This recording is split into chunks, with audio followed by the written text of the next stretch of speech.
नमस्कार साथियों, आप सभी का स्वागत है देवेंद्र सर ऑफिशियल में। हम हर रोज की तरह आज फिर आपके लिए लेकर आए हैं बेस्ट करंट अफेयर, वो भी सिर्फ 10 मिनट में। समय की कमी की वजह से कल रात को मेरा वीडियो अपलोड नहीं हो पाया है, इसलिए मैं इसे अभी अपलोड कर रहा हूं। देरी के लिए मैं आपसे क्षमा चाहता हूं। आज की तारीख है 28 जुलाई 2020। मध्य प्रदेश के बच्चों के लिए बहुत बड़ी खबर है। जी हाँ, व्यापम के द्वारा, जिसका नया नाम है PEB, प्रोफेशनल एग्जामिनेशन बोर्ड के द्वारा जेल प्रहरी, बहुत दिनों से बच्चे इंतजार कर रहे हैं जेल प्रहरी के पेपर के लिए, कांस्टेबल के पेपर के लिए।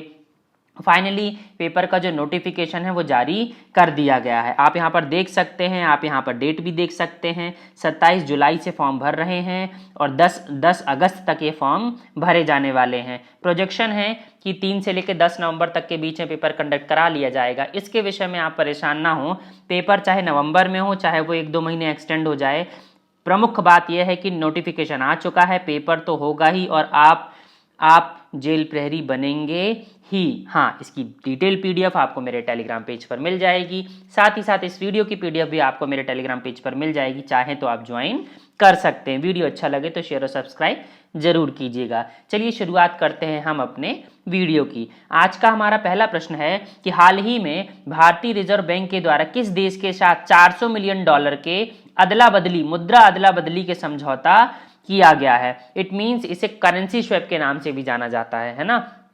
तो $400 मिलियन के इस करेंसी स्वैप की बातचीत की गई है भारतीय रिजर्व बैंक के द्वारा श्रीलंका के देश के साथ में। अब ऐसा क्यों किया जाता है? विदेशी मुद्रा भंडार को बढ़ाने के लिए और देश की वित्तीय स्थिरता को सुनिश्चित करने के लिए ऐसा किया जाता है। यह जो समझौता किया गया है यह नवंबर 2022 तक मान्य होगा।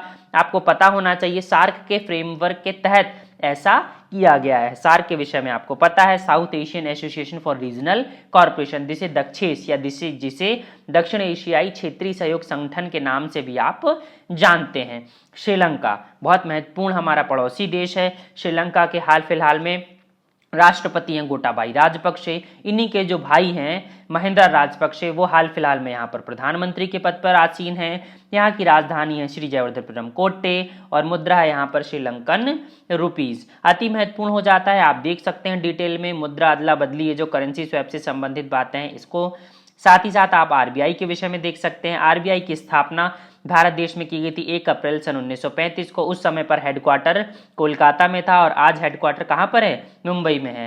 हाल फिलहाल में इसके जो मुख्य गवर्नर हैं, जो कि नोट में साइन करते हैं, 25वें गवर्नर हैं, उनका नाम है शक्तिकांत दास। 25 नंबर के IAS अधिकारी रहे हैं पुराने। आप देख सकते हैं भारतीय प्रधानमंत्री महोदय को, साथ में अपने समकक्ष कहाँ पर? श्रीलंकाई महोदय को।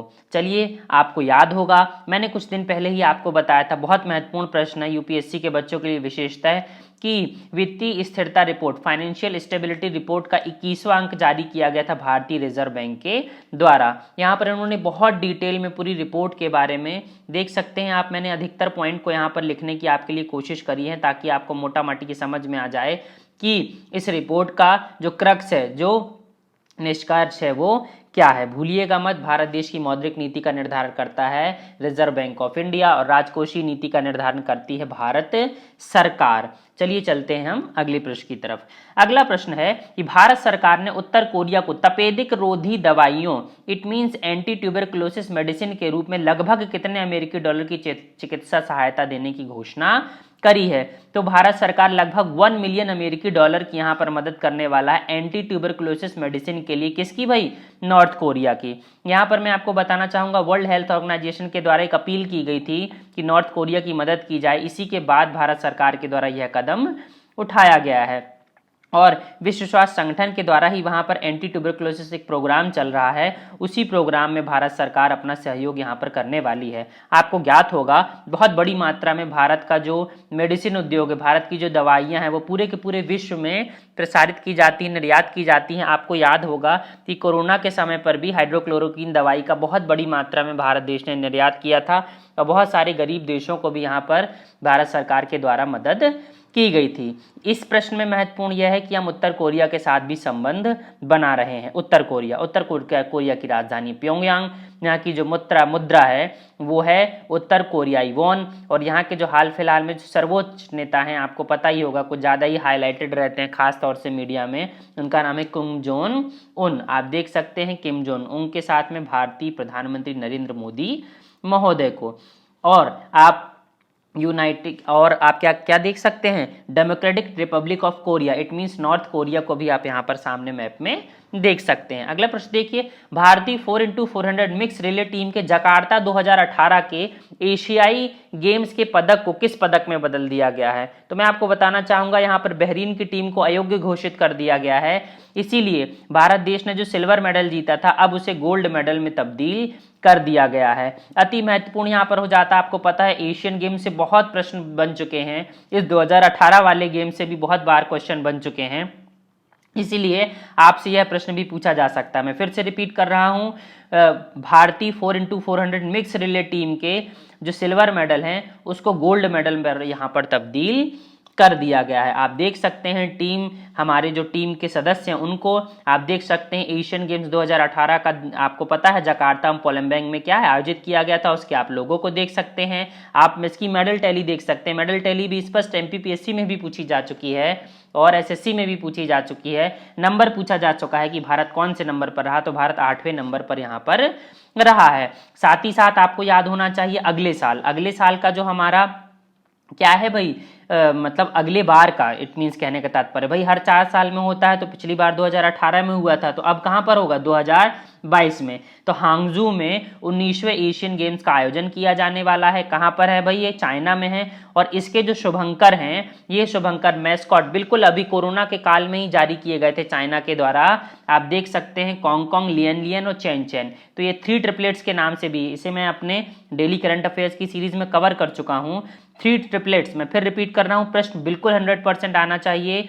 एशियन गेम्स 2022 कहां पर होना है, हांगझोउ में होना है। कहां पर आता है, चाइना में। और इसके शुभंकर हैं द 3 ट्रिपलेट्स, आपसे नाम भी पूछे जा सकते हैं, कॉन्ग लियन लियन और चैन चैन जारी किए गए हैं। अगला प्रश्न देखिए, खेल से ही संबंधित है, खेलो इंडिया यूथ गेम के 4थे संस्करण की मेजबानी कौन करने वाला है? तो हरियाणा के पंचकुला में इसका आयोजन किया जाएगा। आपको याद होगा हरियाणा बहुत अच्छे से इसमें परफॉर्मेंस कर रहा है खेलो इंडिया गेम में। 2019 और 2020 के संस्करण में 2nd नंबर पर रहा।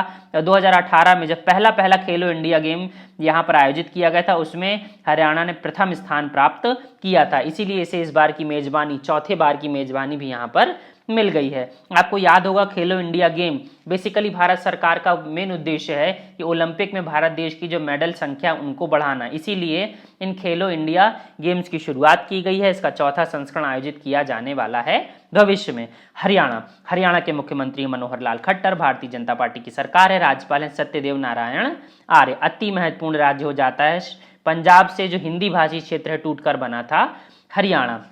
अगला प्रश्न देखिए, सिंगापुर में नर्सों को दिए जाने वाले राष्ट्रपति पुरस्कार से किस भारतीय मूल की नर्स को सम्मानित किया गया है? तो सिंगापुर में नर्सों को दिए जाने वाला राष्ट्रपति पुरस्कार से सम्मानित किया गया है भारतीय नर्स कला नारायण स्वामी को। अति महत्वपूर्ण है, कोविड-19 के दौरान बिल्कुल फ्रंट में इन्होंने सेवा की थी।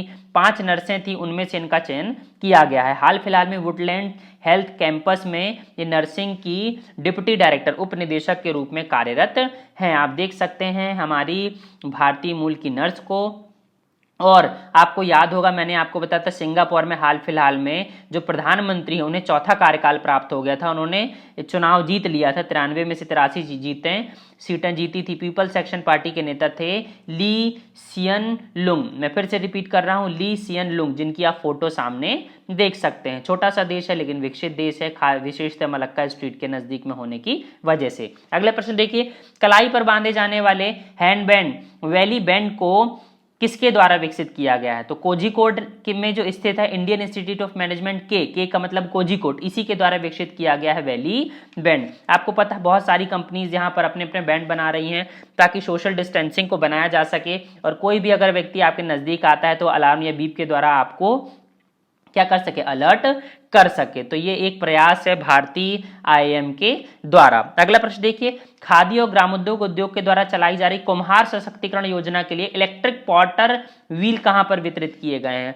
तो गुजरात के गांधीनगर में वितरित किए गए हैं। भारत देश के जो गृह मंत्री अमित शाह, उन्हीं के द्वारा ऐसा किया गया है। खादी और ग्रामोद्योग के अध्यक्ष विनय कुमार सक्सेना। आप देख सकते हैं कैसा पॉड होता है, इस पॉड की आप स्थिति को देख सकते हैं। बेसिकली देखिए ऐसा होता है कि नीचे पॉड घूमता रहता है, आपको पता कुम्हार का चक्का घूमता था, उसके ऊपर वो मिट्टी रखता था, इसे ही आप इलेक्ट्रॉनिक पॉड, इलेक्ट्रॉनिक चक्का समझ लीजिए। नीचे चक्का घूमता रहता है और ऊपर कुम्हार मिट्टी रखकर अपना कार्य करता रहता है। अगला प्रश्न देखिए, उपराज्यपाल गिरीश मुर्मू के द्वारा जम्मू कश्मीर की सड़कों के सुधार के लिए किस कार्यक्रम की शुरुआत की गई है?